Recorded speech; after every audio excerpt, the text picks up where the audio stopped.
The United Nations is warning Canada that it risks failing to living up to its reputation as a global champion of human rights if it does not do more to prevent the exploitation of its temporary foreign workers. The report is based on a special rapporteur's visit to Vancouver, Toronto, Montreal, Ottawa, and Moncton last year, and states women reported sexual harassment, exploitation, and abuse. Workers were encouraged to take painkillers or home remedies for health issues, and situations of 20 to 30 people sharing a single washroom. CTV's Colton Prale on the stain and proposed solutions.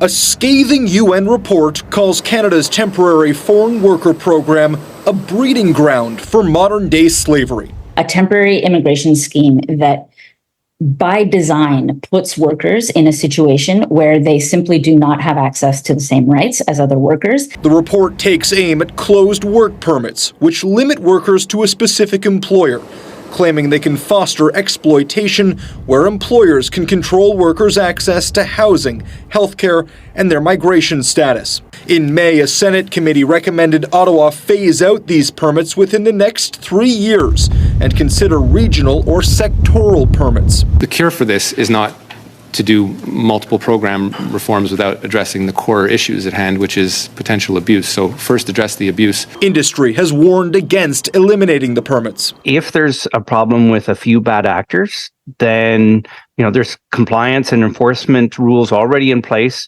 Throw the book at them. Don't change the whole thing. Historically used to support Canada's agricultural sector, the influx of temporary workers skyrocketed in recent years, from 84,000 in 2018 to roughly 150,000 last year.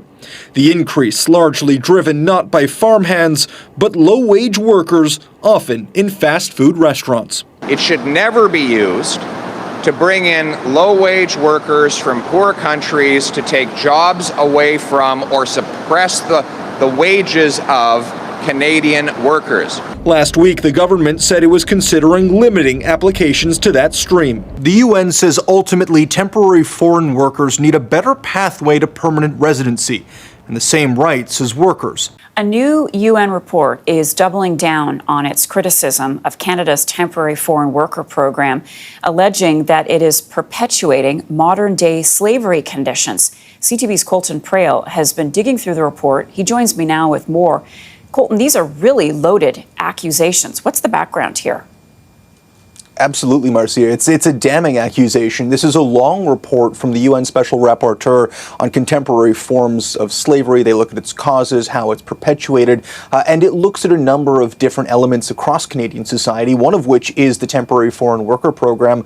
And in that element of the report, really no holds are barred. It is quite critical of the program, of the situation itself. And as you mentioned just moments before we went to break, it calls it a breeding ground for contemporary forms of modern slavery, saying it institutionalizes asymmetries of power that favor employers. And that is the biggest challenge that they bring up, or the biggest issue that they bring up with this program itself, is that it creates situations where the onus for allowing employees to access health care or to provide employees with health care or housing falls on the employers themselves. The onus to inform temporary migrant workers of their rights and what supports are open to them often falls on employers themselves. And the report goes on to say, quote, despite the obvious conflict of interest. It talks about the challenge of Canadian federalism and how it plays an aspect in all of this, because this program is created by the federal government, run by 3 separate ministries.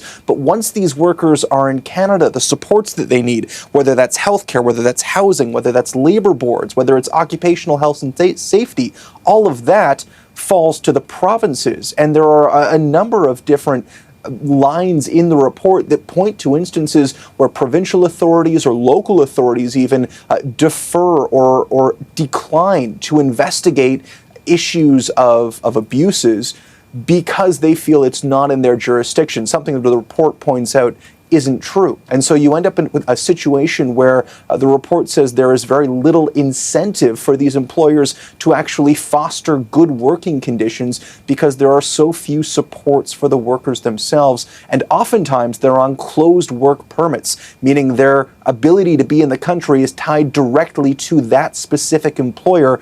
They have nowhere else to go, saying that the process to change employers is lengthy, it's costly, and frankly unrealistic for a large number of these temporary foreign workers. So this program has grown, and that has a lot of people questioning why. Because, correct me if I'm wrong, isn't it meant to be a last resort if employers can't find other people to do many of these jobs, Colton? That's absolutely it. This is primarily something that we see in seasonal agriculture work, but we have seen massive growth in temporary foreign workers just for general low-wage jobs. First, we saw it coming out of the pandemic. There was a real concern among labor industry and employers that they weren't able to fill these jobs with Canadians. But as you rightly point out, we're seeing unemployment rise in Canada, and still the low-wage growth aspect of the temporary foreign worker program has exploded. Almost 20 or over 28,000 temporary foreign workers coming into Canada just in Q1 of this year. We've seen the number jump from about 80,000 in 2018 to more than 100,000 in 2022. These are major spikes, considering that the work that they are doing is frequently, especially in the agriculture sector, is frequently relatively constant. It stays roughly the same year over year. So to see a jump of 20, 30,000 people is quite stark, and it's not coming in that agriculture sector. And that's the challenge we're seeing right now around this program. There is a lot of criticism that those temporary workers are filling positions that could be filled by Canadians. We saw Pierre Poilievre bring that up last week and talk about it, challenge the government really to ensure that employers are looking for Canadian employees in those situations.